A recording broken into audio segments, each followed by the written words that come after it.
Първа титла за Цветана Пиронкова. Здравейте със спортните новини. Българската тенисистка триумфира на турнира в Сидни, като на финала победи петата схемата и девета света германката Анджелик Кербер с 6-4, 6-4.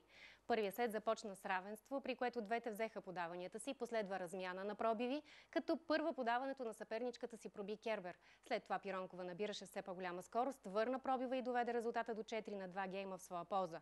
Стигна се до равенство 4-4, но след това българката не допусна изненади и взе сета с 6-4. Втората част отново имаше равностойно начало, но при 3-3 Цвети допусна пробив. След това Пиронкова демонстрира класата си, направи обрат и затвори мача след 6-4.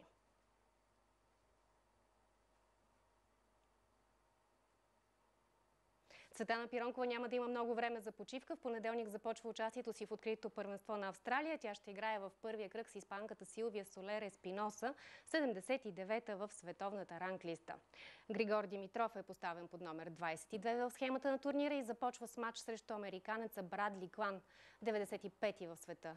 Трима от фаворитите са в горната част на схемата: Надал, Федерер и Мъри. В тази част е и Димитров. В долната половина е Новак Джокович.